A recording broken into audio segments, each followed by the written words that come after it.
Hello. Hello. नमस्कार। Hello. आवाज़ आ रही है? हेलो। हेलो।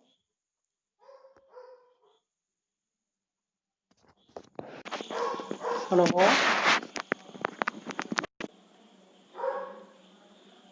हेलो। आवाज़ आ रही है? हेलो। हेलो।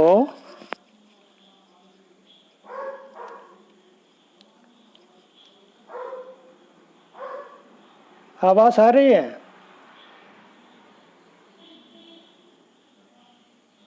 प्राण शंकर जी, मेरी आवाज़ आ रही है? हेलो। अच्छा अच्छा, ठीक है ठीक है ठीक है।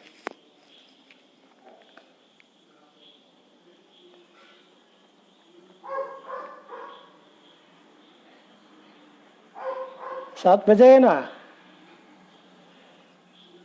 7 बजे हम शुरू करेंगे। आशा है कि और भी लोग आ जाएंगे ना। अच्छा, धन्यवाद धन्यवाद धन्यवाद।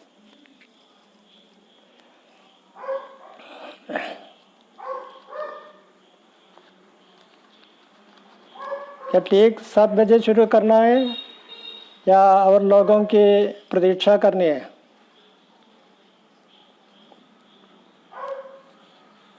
अच्छा, आने दें आने दें आने दें।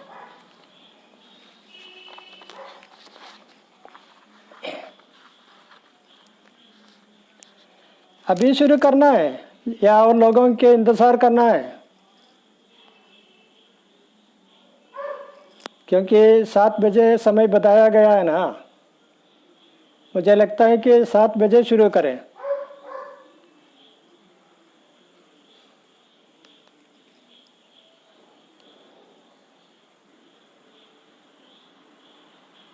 हम 7 बजे शुरू करेंगे।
ऐड कर दिया गया है लेकिन कोई जवाब नहीं है।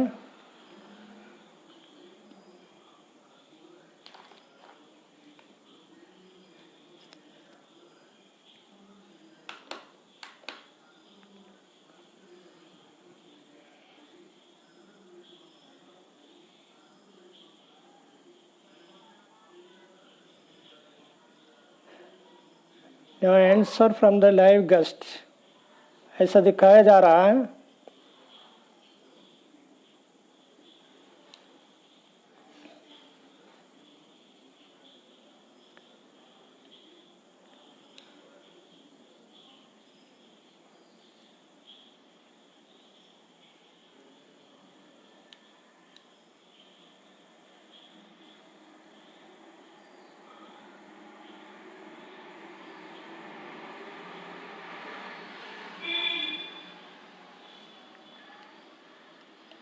अच्छा अच्छा, आने दें।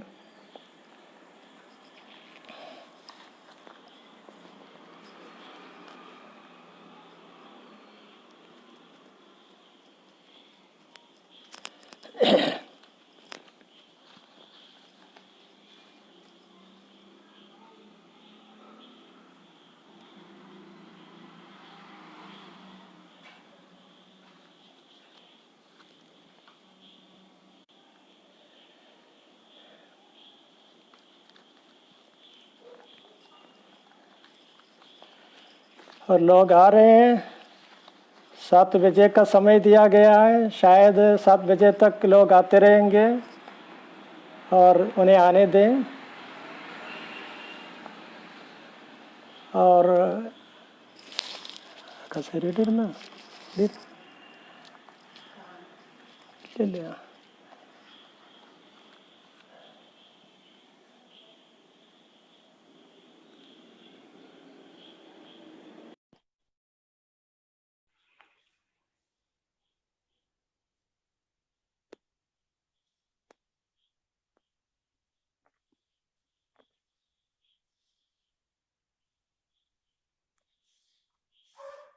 रामजी राय आ रहे हैं और उन्हें ऐड कर दिया गया है, हेडिंग दिखाई दे रहा है।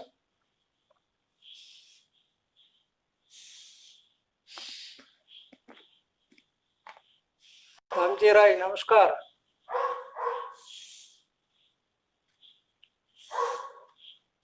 जय प्रकाश नारायण।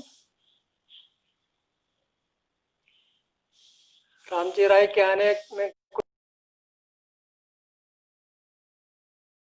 रहा है, लेकिन कुछ गड़बड़ी है शायद।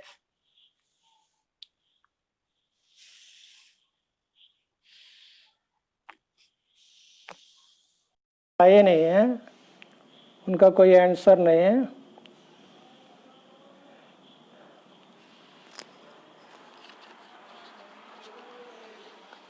तो ठीक है, हम शुरू करेंगे। और समकालीन जनमत द्वारा इस कोविड-19 के संदर्भ में जो आयोजन किया जा रहा है, उसमें एक व्याख्यान देने के लिए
सरकार है उसके महत्ता को उद्घोषित की जा रही है।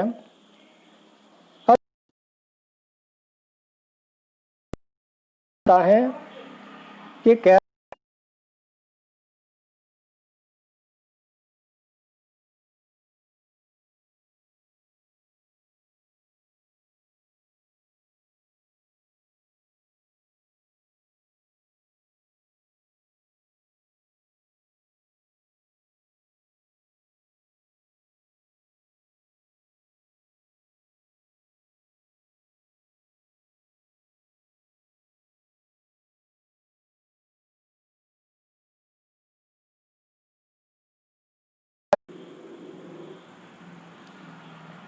बल्कि केरल की विभिन्न।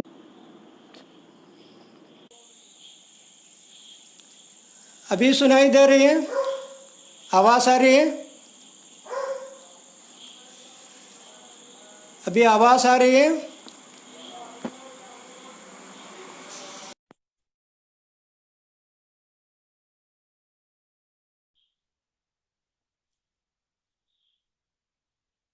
आवाज़ आ रही है? हेलो, मेरी आवाज़ आ रही है?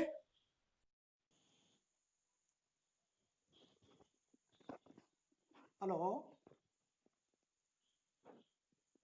हाँ, तो ठीक है ना? ठीक है, ठीक है, ठीक है। और वर्तमान वामपंथी सरकार की खूबियों के साथ ही साथ केरल का जो इतिहास है, उस इतिहास को अच्छी तरह से समझे बिना केरल की वर्तमान सफलता को हम समझ नहीं पाएंगे। और इसी कारण से वर्तमान वामपंथी सरकार के व्यवस्था संबंधी जो खूबियां हैं, उसके साथ ही साथ हमारे अतीत पर कुछ प्रकाश डालना अनिवार्य है। और इसी दृष्टि से जब पूरी दुनिया में कोरोना के प्रतिरोध में केरल की सफलता पर वाह हो रहे हैं, तो उसके कारणों को निकालना है।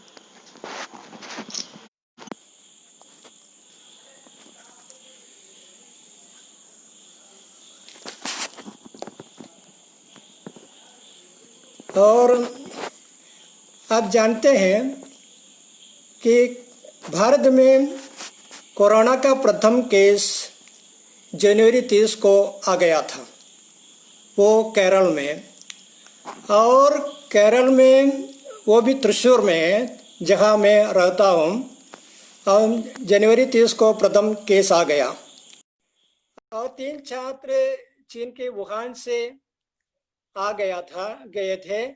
और उनका आगमन के बाद जब उसके बीमार होने की सच्चाई सामने आ गई, तो तुरंत ही हमारे स्वास्थ्य विभाग सक्रिय हो गया।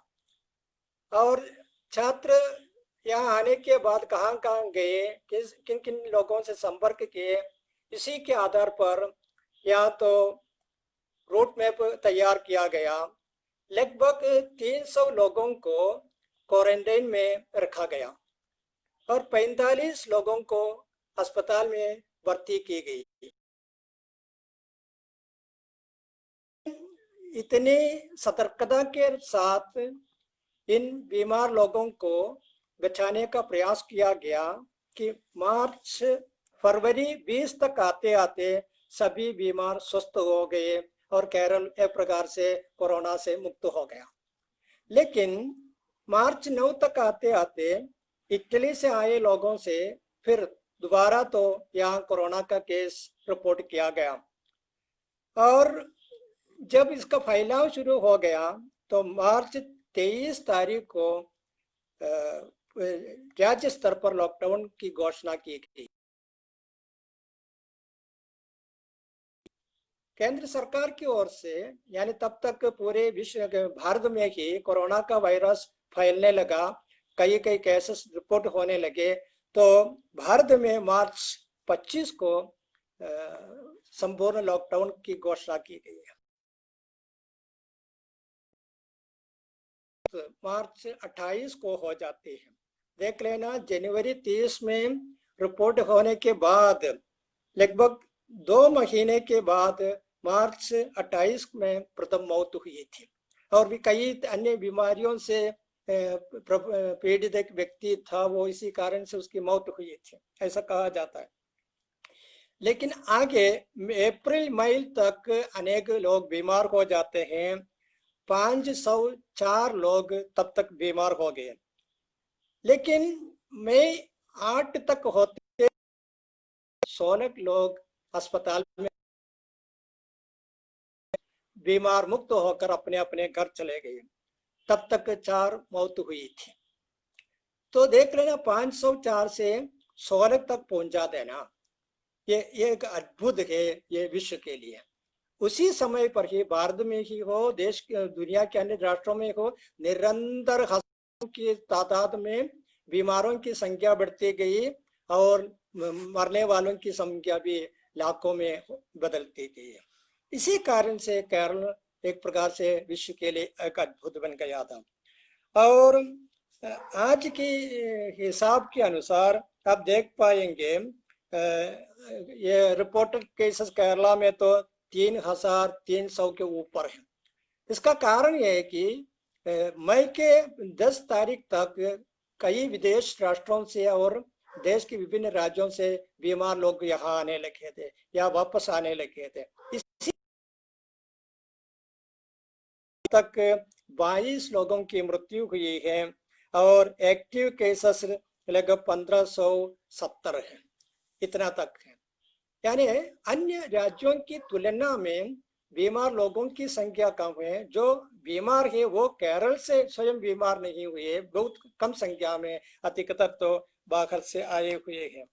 और हम देख पाते हैं कि पूरी दुनिया इस कोरोना वायरस के प्रभाव के कारण इतने आतंकित हो गए हैं और तब उसी समय पर केरल ने यह कामयाबी हासिल की है।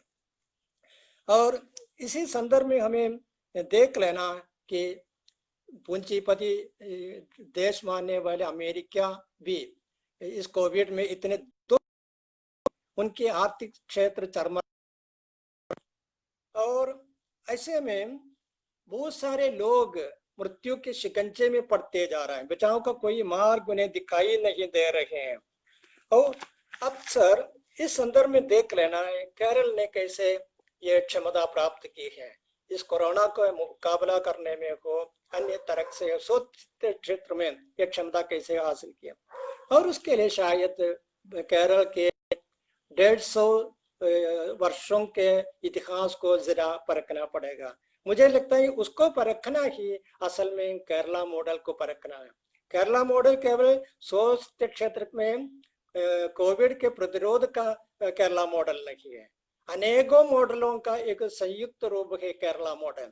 और इस कारण से उसकी ओर जरा प्रकाश डालकर मैं जाऊंगा।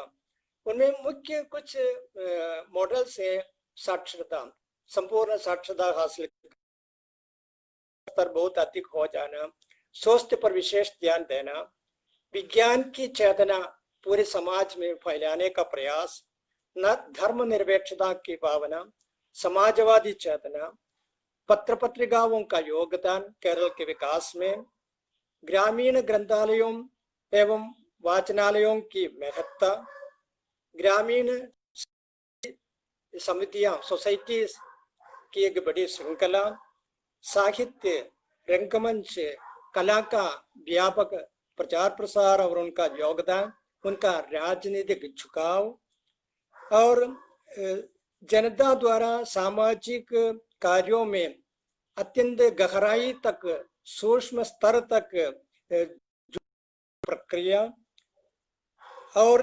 लोगों के प्रति दिखाई देने वाली करुणा, अधिकार का विकेंद्रीकरण, स्त्री का शक्तिकरण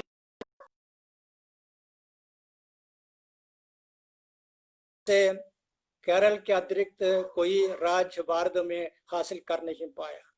और इन सभी का एक संयुक्त रूप है वर्तमान केरल का ये मॉडल।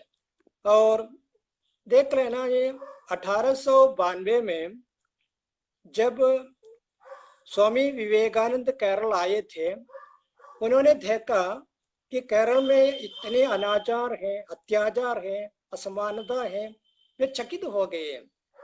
इतने छोटे एक देश में इतनी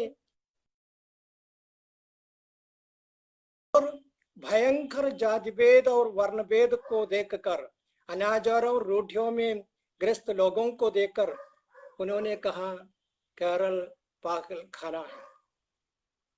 केरल को पागल खाने के रूप में उन्होंने संबोधित किया।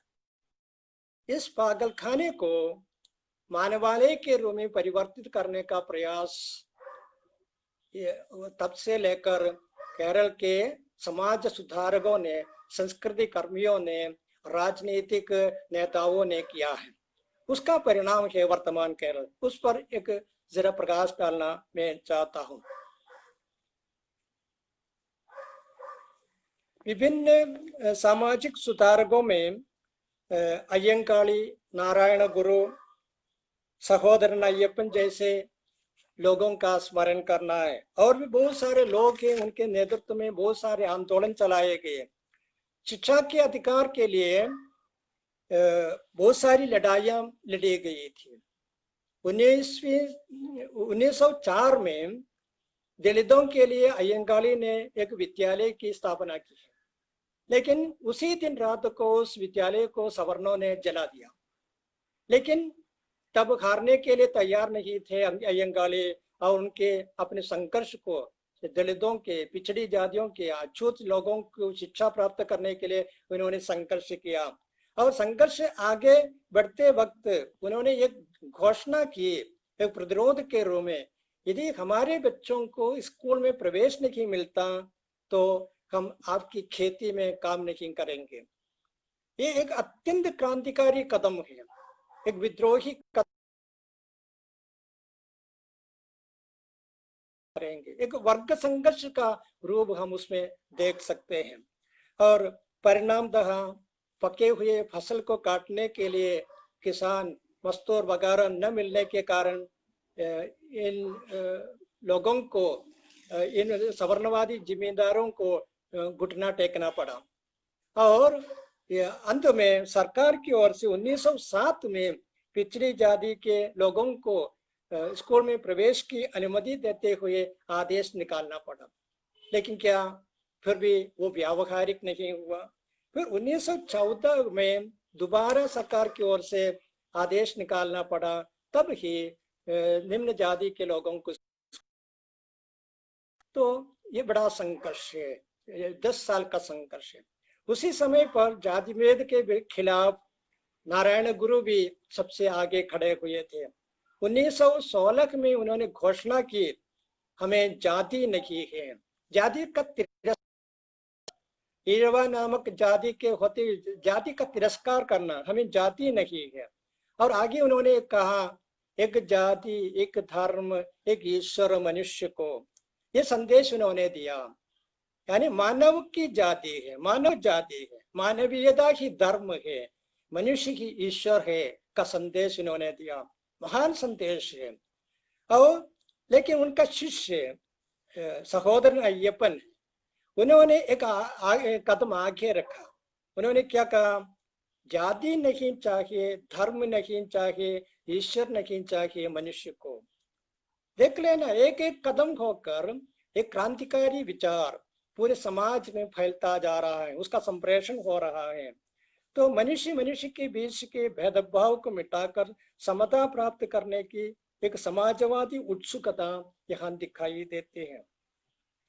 1917 में एक और क्रांतिकारी कदम, क्योंकि छुआछूत इतना प्रखर थी, अछूतापन है, तो 1917 मई 29 को सहोदरन अय्यप्पन ने छुआछूत को के खिलाफ पंक्ति भोजन का आयोजन किया। पंक्ति में, एक पंक्ति में बैठकर एक साथ भोजन करने का कार्य, वह दलितों के, ये अछूत जाति के लोगों के साथ बैठकर भोजन करने का क्रांतिकारी कार्य सहोदरन अय्यप्पन ने किया। इसका भयानक परिणाम था, लेकिन उसका मुकाबला उन्होंने बाद के वर्षों में किया। तो नारायण गुरु ने शिक्षा पर महत्व देते हुए ये सोचे, क्योंकि इनसे मुक्ति चाहिए तो स्वयं लड़ने के लिए दुर्बल लोगों को सबल बनाना। निम्न जाति के लोगों के लिए शिक्षा का महत्व समझकर ये उद्बोधन दिया कि शिक्षा से प्रबुद्ध बने, शिक्षा से सबल बने। और उन्होंने विद्यालयों की स्थापना के लिए नेतृत्व दिया। और इसके साथ एक दूसरे तथ्य को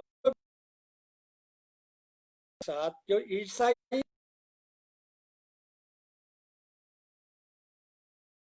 स्थापना के लिए आगे आके उनके नेतृत्व में बहुत सारी स्कूल हैं। यानी शिक्षा का एक बढ़ावा चारों ओर से इस प्रकार से होते रहे। इसी बीच एक दूसरी बात को ध्यान देना है, 1920 तक आते आते मजदूरों को, किसानों को संगठित करने का कार्य शुरू हो गया। 1922 में लेबर यूनियन की स्थापना हो जाती है और उनके नेतृत्व में खेती से संबंधित, मजदूरों, किसानों की मांगों से संबंधित अनेक प्रस्ताव लेकर आंदोलन शुरू हो जाते हैं और कई सालों तक ये आंदोलन भूमि सुधार के लिए, जमींदारों के शोषण के खिलाफ, जाति प्रथा के खिलाफ, ये सब होते रहते हैं। और 1937 में कम्युनिस्ट पार्टी अस्तित्व में आ जाती है केरल में और औपचारिक रूप से 1939 में पार्टी स्थापित हो जाती है और तब से लेकर ये व्यवस्थित रूप से ही भूमि सुधार की मांग कर जाति भेद को मिटाने के उद्देश्य को लक्ष्य करके निरंतर आंदोलन चलाए गए। कॉमरेड पी कृष्ण पिल्ले, ए के गोपालन, वी एस सच्चिदानंदन, EMS नंबूरीपाल जैसे बहुत सारे कॉमरेडों के नेतृत्व में आंदोलन चलाए गए। और इसी बीच कम्युनिस्ट पार्टी ने एक और काम भी किया कि वे समझ गए कि इन दलित, अशिक्षित, असंगठित करना है तो उन्हें वर्ग संघर्ष की चेतना होनी चाहिए। उसे प्राप्त करना है अनिवार्य रूप से उसे शिक्षा मिलनी चाहिए। तो शिक्षा को लक्ष्य करके, क्योंकि दिन भर काम करने वाले लोग हैं, कठिन मेहनत करने वाले लोग हैं, दिन में उसे कुछ अक्षर सीखने का अवसर नहीं है, इसी कारण से इन लोगों के लिए निशा पाठशालाओं का प्रारंभ किया गया। तो निशा पाठशालाएं प्रारंभ हो जाती, देख लेना, अयंगाली से शुरू होकर एक लंबी, कम्युनिस्टों तक एक लंबी परंपरा शिक्षा को लेकर शुरू हो जाती है। और इसका एक अगले चरण के रूप में कई दशकों के बाद हम देख पाएंगे 1988 में, 1988 में केरल में संपूर्ण साक्षरता का अभियान शुरू हो जाता है। एक जिले में शुरू हो गया, फिर एक आगे पूरे संपूर्ण केरल में है और 1991 में केरल संपूर्ण साक्षरता प्राप्त करने वाला प्रथम राज्य बन जाता है। तो यानी एक बड़ी परंपरा है। और दूसरी ओर इस प्रकार की शिक्षा के प्रति उन्मुखता जो केरल में दिखाई देती है, उसके एक अलग पक्ष को मैं दिखाना प्राप्त कर रहे हैं। स्कूलों से हो सकते हैं, अन्य प्रकार से वो निशा पाठशालाओं से हो सकते, लेकिन उनके बढ़ाना है, उनके सामाजिक बोध को आगे बढ़ाना है, उसके लिए और पढ़ने का अवसर प्रदान करना है करके बड़ी मात्रा में वाचनालय, रीडिंग रूम्स, ग्रंथालय, लाइब्रेरीज की स्थापना की गई। और शायद केरल में वाचनालयों और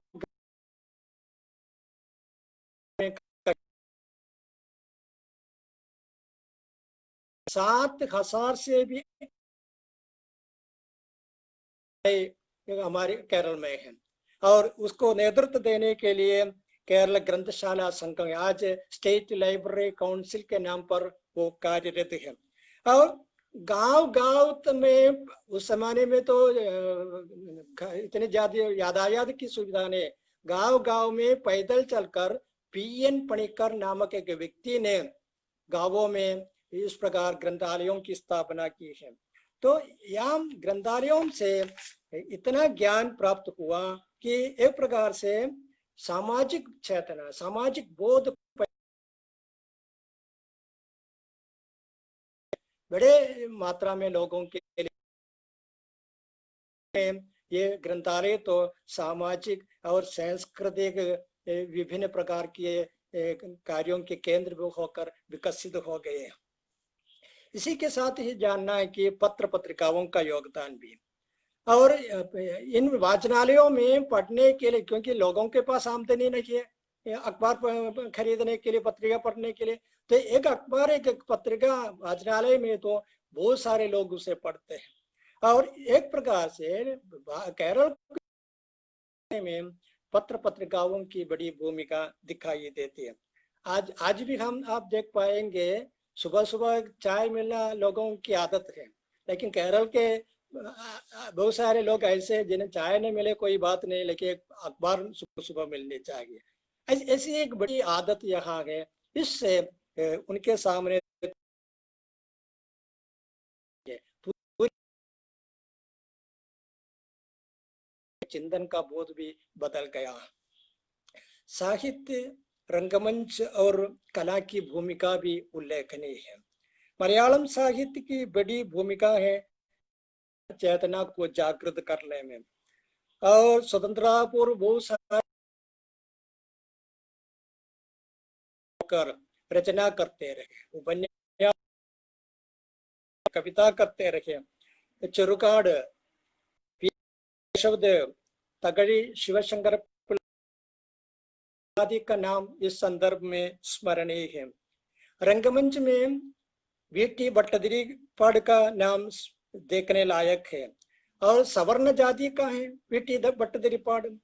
और सवर्णों के बीच जितना जाति भेद है, जितना अनाचार है, उसके खिलाफ इन्होंने संघर्ष किया।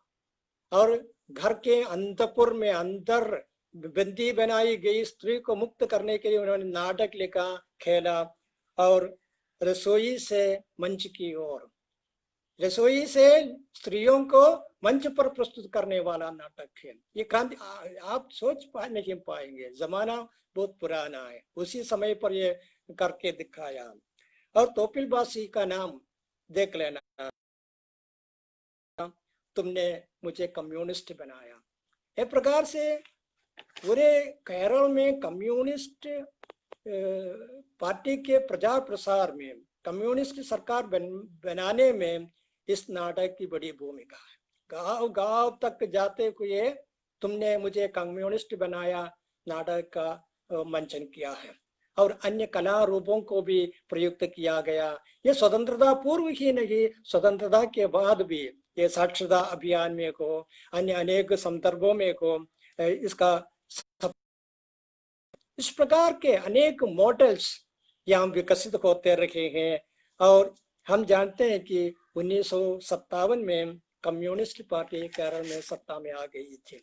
ये दुनिया में ही कहा जाता है सर्वप्रथम चुनाव के जरिए कम्युनिस्ट पार्टी सत्ता में आ रही।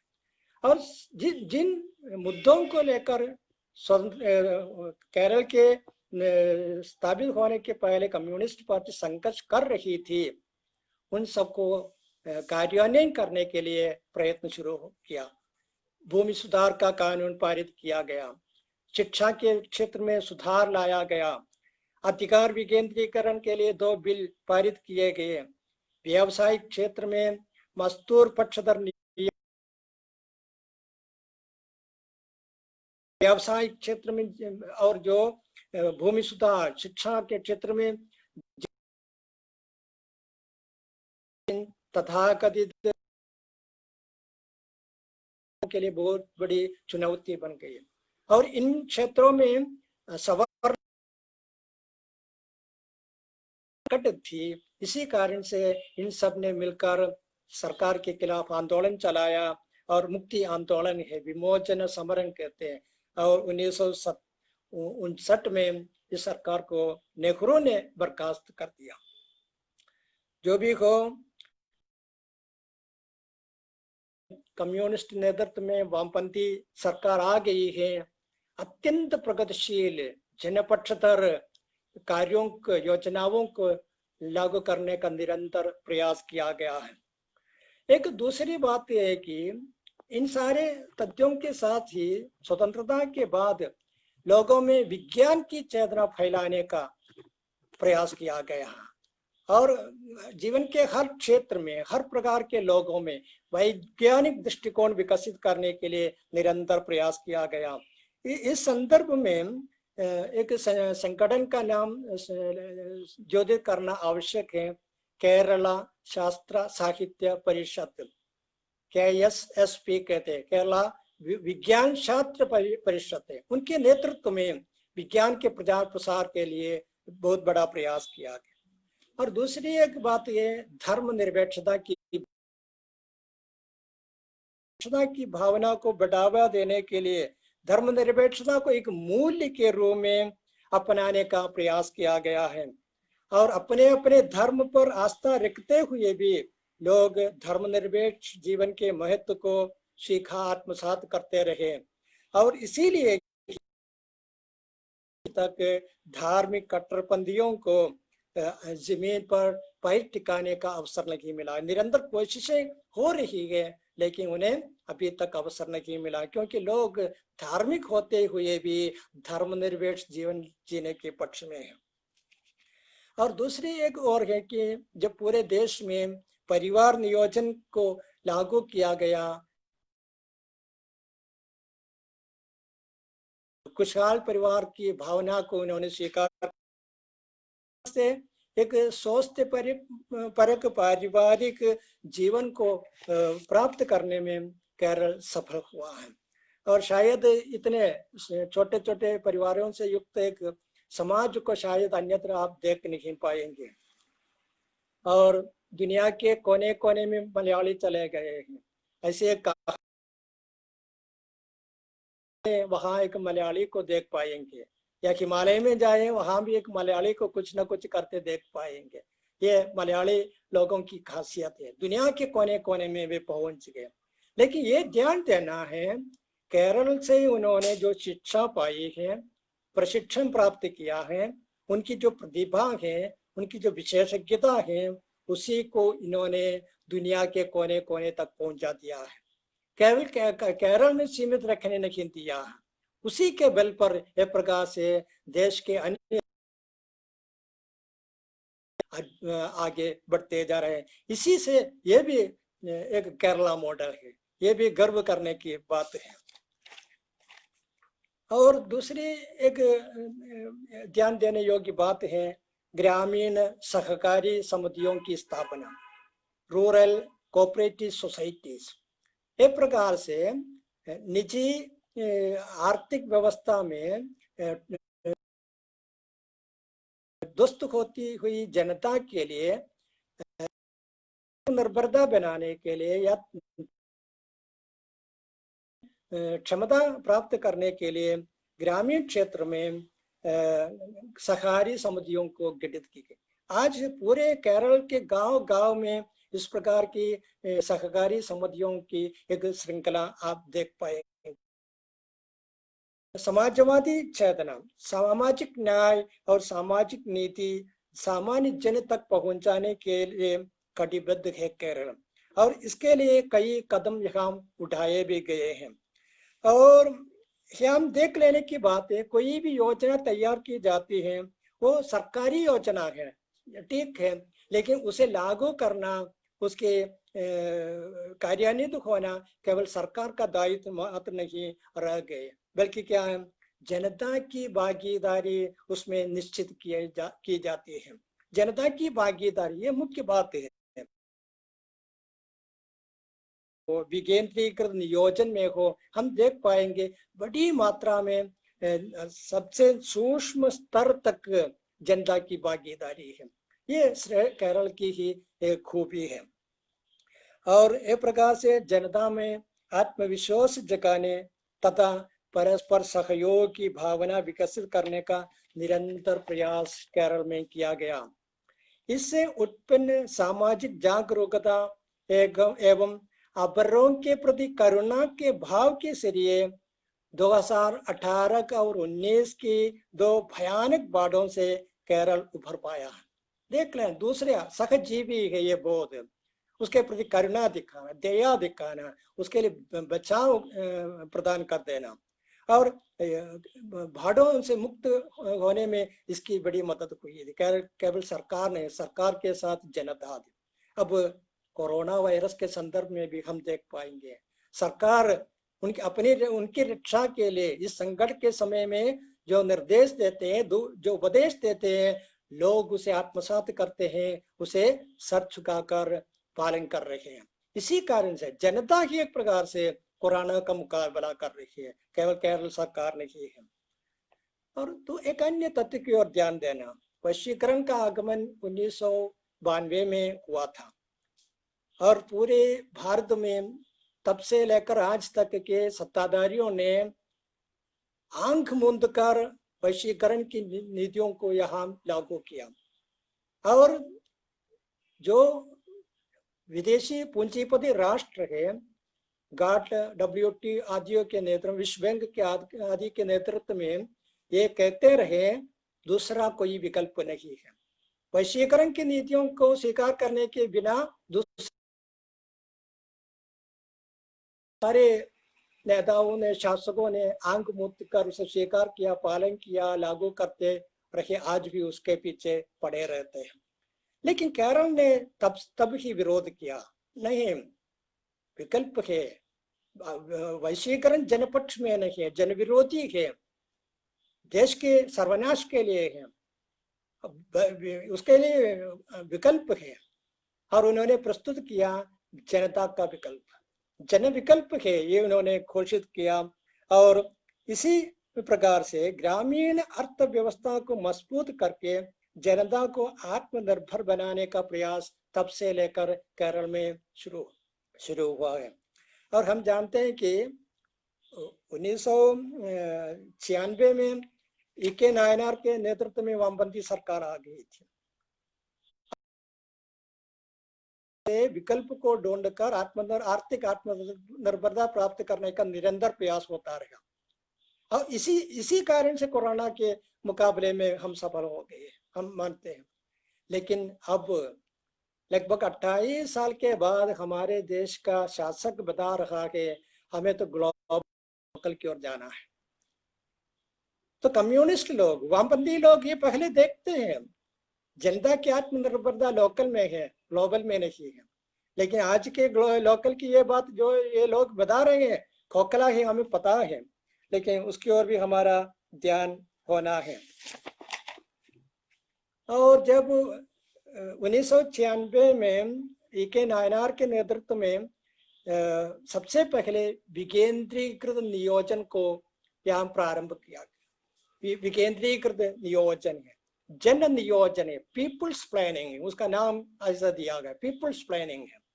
और अधिकार का संपूर्ण विकेंद्रीकरण किया गया, स्थानीय निकायों को अधिकार दिया गया, ग्राम पंचायतों को, ब्लॉक जिला पंचायतों को, म्युनिसिपालिटी को, नगर निगम को पूर्ण अधिकार दिया गया। और वो क्या, आर्थिक स्वायत्तता, कार्यकारी स्वायत्तता, प्रशासनिक स्वायत्तता दी गई। तो विकेंद्रीकरण के द्वारा अधिकार तो सीधे नीचे जनता तक आ गई। तो पंचायत तक नहीं, फिर ग्राम सभा तक ये अधिकार आ गया। ग्राम सभाओं में जनता को अपनी जरूरतों को प्रस्तुत करने, अपनी मांगों को प्रस्तुत करने, उसी के अनुसार योजना बनाने का अधिकार दिया गया। और इसी कारण से ही केरल में आजकल शिक्षा का क्षेत्र, स्वास्थ्य का क्षेत्र अत्यंत मजबूत हो गया है। और ये देख रहे हैं, ये ग्राम सभाओं और अधिकार विकेंद्रीकरण के कारण। स्वास्थ्य सेवा की ओर आप ध्यान दीजिए, केरल में स्वास्थ्य केंद्रों की भौतिक सुविधाएं अधिकार विकेंद्रीकरण के साथ बहुत ज्यादा हो गई है। आधुनिक ग्राम पंचायत में एक स्वास्थ्य केंद्र है, प्राथमिक स्वास्थ्य केंद्र है, और उसके 1 या 2 उपकेंद्र भी है। अब बहुत सारे पंचायतों में, ग्राम पंचायतों में एक आयुर्वेदिक डिस्पेंसरी है, एक होम्यो डिस्पेंसरी भी है। इसके अतिरिक्त सरकारी तालुक अस्पताल है, जिला अस्पताल है, और हर जिले में मेडिकल कॉलेज के अस्पताल है। ये सारी व्यवस्था है, स्वास्थ्य की व्यवस्था है, ये देख लेना है, आधुनिक सारी चिकित्सा सुविधाओं से युक्त व्यवस्था है। इसके साथ ही हम निजी व्यक्तियों की एक श्रृंखला है, स्वास्थ्य के अस्पतालों की श्रृंखला, उनसे मुकाबला करके केरल में सार्वजनिक स्वास्थ्य व्यवस्था की सुरक्षा की गई है। और देख लें, कई दशकों का आज निपा को हो, कोरोना को हो, किसी भी डेंगू को हो, उसको मुकाबला करने में हम जानते हैं सिर्फ अस्पताल के कारण, डॉक्टर या दवा के कारण स्वास्थ्य की सुरक्षा संभव नहीं है। सामाजिक जागरूकता, सामाजिक सजगता अनिवार्य है। और दशकों से पहले ही केरल में खुले शौच को समाप्त कर दिया गया था, दशकों से पहले ही। ये जद्दा बनाकर ये बताया गया, हमें सबसे पहले टेरेस का मकान, कार, एसी वगैरह नहीं चाहिए, एक अच्छा शौचालय चाहिए। यह संदेश दिया गया, लोगों ने उसे स्वीकार कर दिया। शौच से, खुले शौच से मुक्त राज्य के केरल। और शुचिता और स्वच्छता पर भी बहुत बल दिया गया है। स्कूल पाठ्यक्रमों में ये इसे शामिल किया गया है। साबुन के हाथ धोने की बात दशकों पहले से लोगों को ये पता है, शुचिता के लिए हाथ साबुन से धोना है। और सुबह शाम को 2 बार नहाने की आदत केरलियों में है। शायद देश के किसी अन्य राज्यों में है, हमें तो पता नहीं है। सुबह और शाम को नहाना है तो ही वे स्वस्थ हो जाते हैं। और शुद्ध पेयजल, ये स्वास्थ्य के लिए एक मुख्य अंश है। केरल के प्राय का सभी ग्रामीण घरों में कुआं है, हर एक घर में कुआं है, शुद्ध। और ये सब है एक, यानी एक सामाजिक जागरण, सजगता, जागरूकता, इसके परिणाम से के रूप में ही जनता ने मिलकर इस कोरोना का मुकाबला किया था। दूसरा एक पक्ष आ जाता है इन सबसे जुड़कर स्त्री शक्तिकरण की बातें हैं। और हम जानते हैं सुविधा की बातें करें, स्वास्थ्य की बात करें, वहां कहां से शुरू करना है, से है। और उसमें स्त्री की बड़ी भूमिका होती है। और केरल की स्त्रियां शिक्षित हैं, उच्च शिक्षा प्राप्त है। और इसी में पालन पोषण में स्वास्थ्य को भी महत्व दिया गया है। और केरल में स्त्री शक्तिकरण के लिए बहुत सारा कदम उठाया गया है। उसमें एक महत्वपूर्ण कदम है कुटुंबश्री का गठन। कुटुंबश्री है, श्री है, और 20-20 स्त्रियों का एक समूह है कुटुंबश्री। और उन्हें अपने आप नौकरी ढूंढ निकालने के लिए, कोई लघु कुटीर उद्योग प्रारंभ करने के लिए, या रोजगार के किसी भी मार्ग देखने के लिए सरकार की ओर से आर्थिक सहायता दी जाती है। और इतना ही नहीं, अपनी मर्जी से आगे बढ़ने के लिए अवसर दिया जाते हैं। आप देख पाएंगे एक जमाने में जितने क्षेत्रों में पुरुष कब्जा करके रहे थे, वहां सब तो आज केरल में स्त्रियां पहुंच गई हैं। स्त्रियों ने ये करके दिखाया, हम दुर्बल नहीं है, सबल है, हम सब कुछ कर पाएंगे। आजकल पुरुष करने वाले सारे काम आज स्त्रियां भी कर रही है।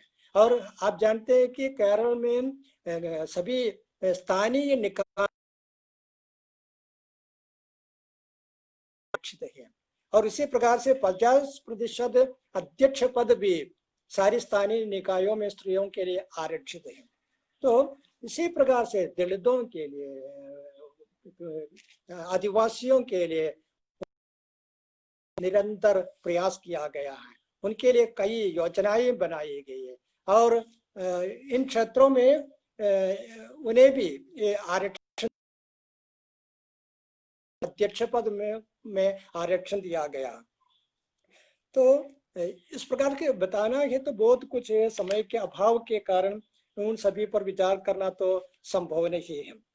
और यहाँ केरल के इतिहास के कुछ पन्नों को पलट कर ये प्रस्तुत किया गया है। संपूर्णता से कहना तो आसान नहीं है, लेकिन ये ध्यान देना है कि केरल में सार्वजनिक क्षेत्र को सुरक्षित किया गया है। ये सबसे महत्वपूर्ण है, सार्वजनिक क्षेत्र की सुरक्षा। जब पूरे देश में निजीकरण को प्रश्रय दे रहा है, सब कुछ को बेच रहा है, देश की सुरक्षा समय में सभी क्षेत्र में निजीकरण का तिरस्कार किया। सारी सरकारी संस्थाओं को, सरकारी निकायों को सरकार के नेतृत्व में जितनी भी सार्वजनिक संस्थाएं हैं उन्हें सुरक्षित करने का काम किया है। और बहुत सारी चुनौतियां सरकार के सामने, क्योंकि केंद्र सरकार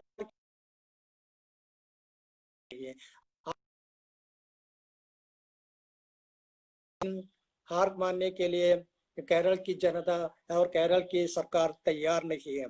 और यह आप देख पाए स्वास्थ्य, यातायात, बिजली, सार्वजनिक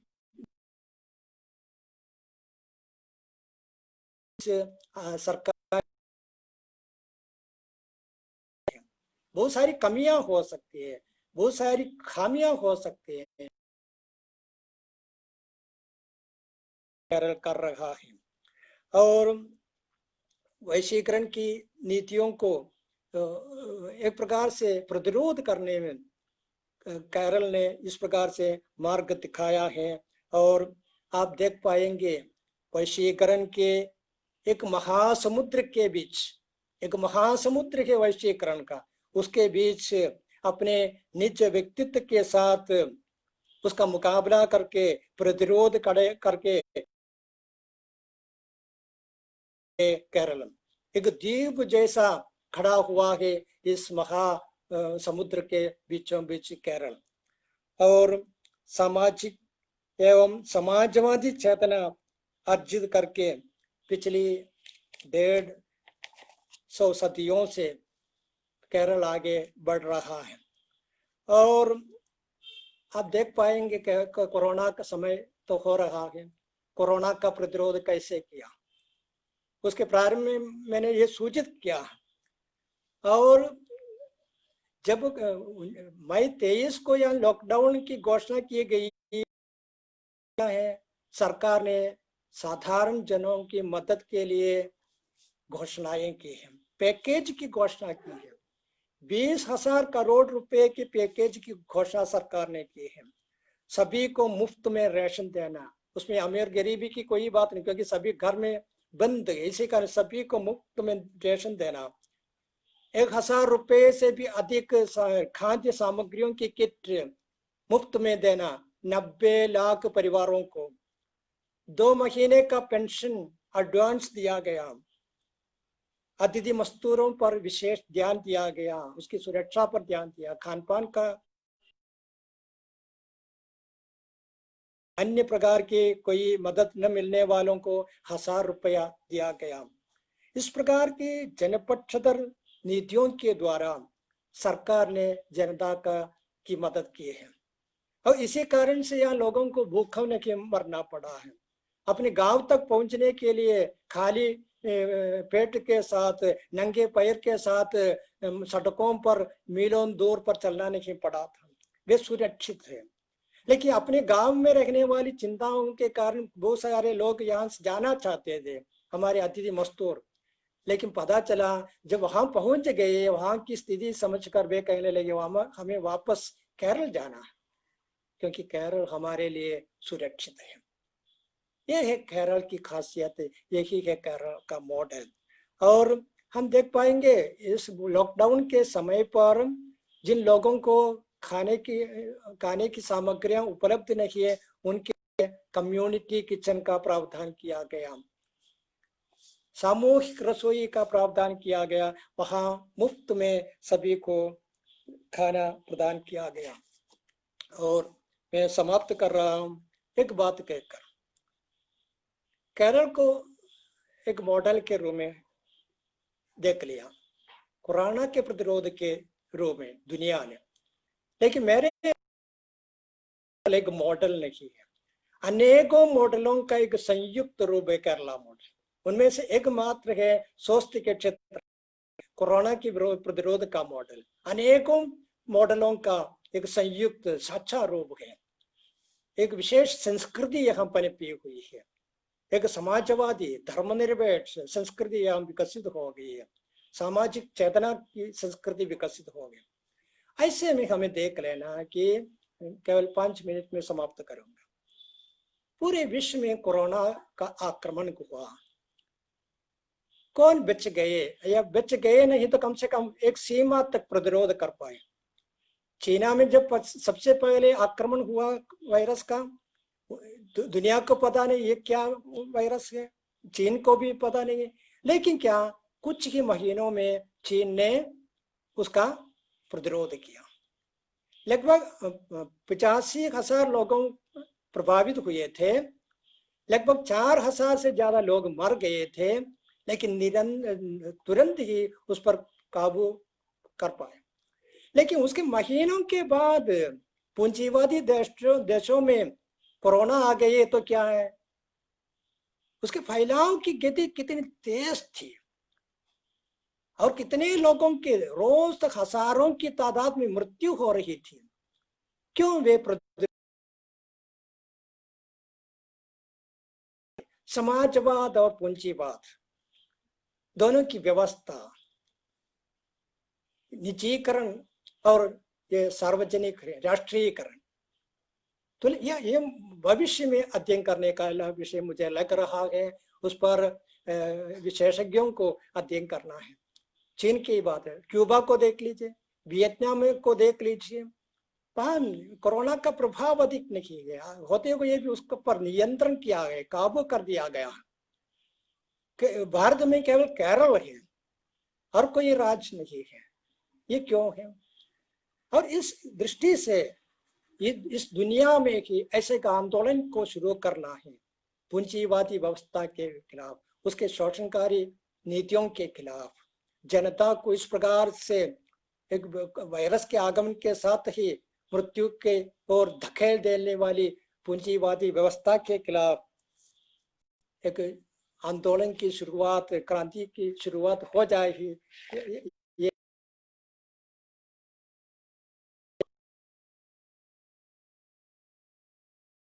एक मॉडल बन जाए और आगे बढ़ाने में जनता आगे आ जाए, इस आशा के साथ मैं समाप्त करता हूँ। और प्रेमशंकर जी ने, रामजी राय ने मुझे समकालीन जनमत के इस फेसबुक लाइव में अपने विचारों को प्रस्तुत करने के लिए अवसर दिया। उनको और जितने लोग यह हम भाग लेकर सुनने का प्रयास किया, सबको धन्यवाद अदा करता हूँ। नमस्कार।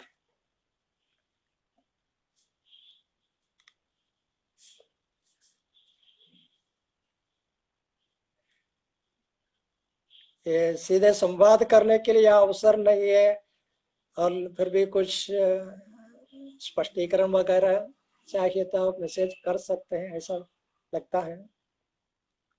कमियां हो सकती है बहुत कुछ, क्योंकि समय की पाबंदी है, एक निर्धारित समय के भीतर रहकर बोलने वाली बात, इसी कारण से बहुत सीमाएं हो सकती है, कमियां हो सकती है।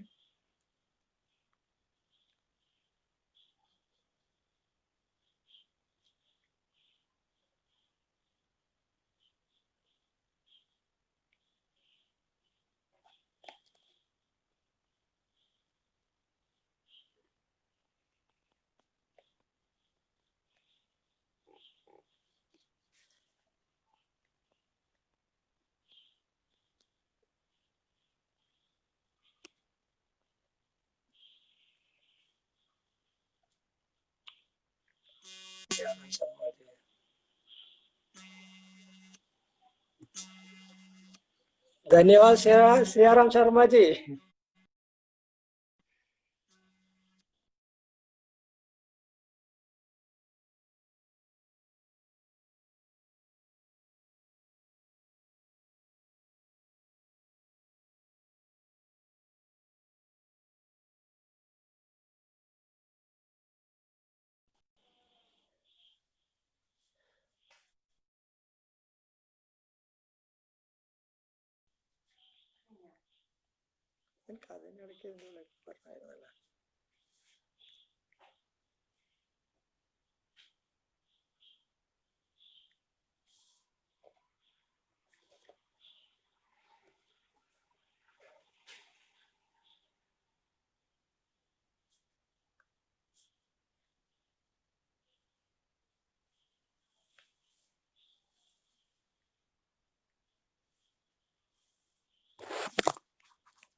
और कुछ नहीं है तो हम समाप्त करें। रामशंकर जी, हम समाप्त करें।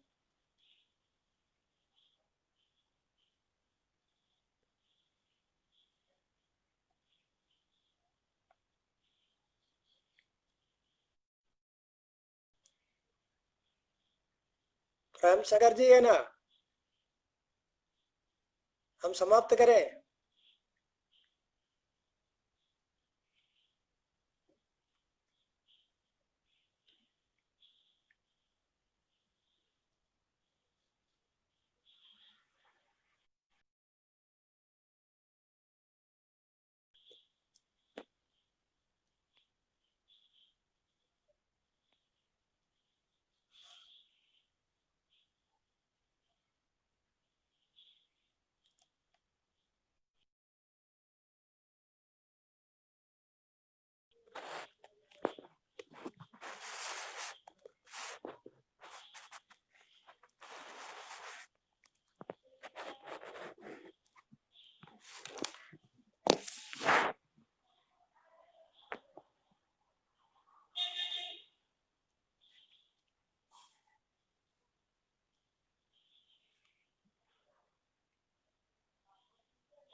ठीक है, धन्यवाद। नहीं, अब काफी है, वो हो गए ना, क्योंकि आपस में बात नहीं कर पा रहे हैं, इसकी एक दिक्कत है। पता नहीं आप लोग क्या सोच रहे हैं, आपके मन में कोई विचार है वगैरह है। मुझे लगता है कि अब समाप्त करना बेहतर है। धन्यवाद, धन्यवाद, धन्यवाद।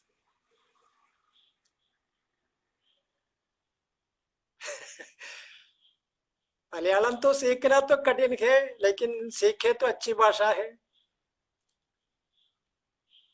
सुंदर भाषा है, कोमल भाषा है। वर्णमाला कठिन है, ये ठीक है। राम मिलन जी का सवाल है, कहना है। केरल देखने में सुंदर भी है, हरियाली है, दूर दूर से लोग आते हैं केरल को देखने के लिए। गर्मियों के दिनों में हो या ठंड सर्दी के दिनों में वो केरल में आ जाते हैं लोग। ठीक है, धन्यवाद, समाप्त कर रहा हूँ। नमस्ते, नमस्ते।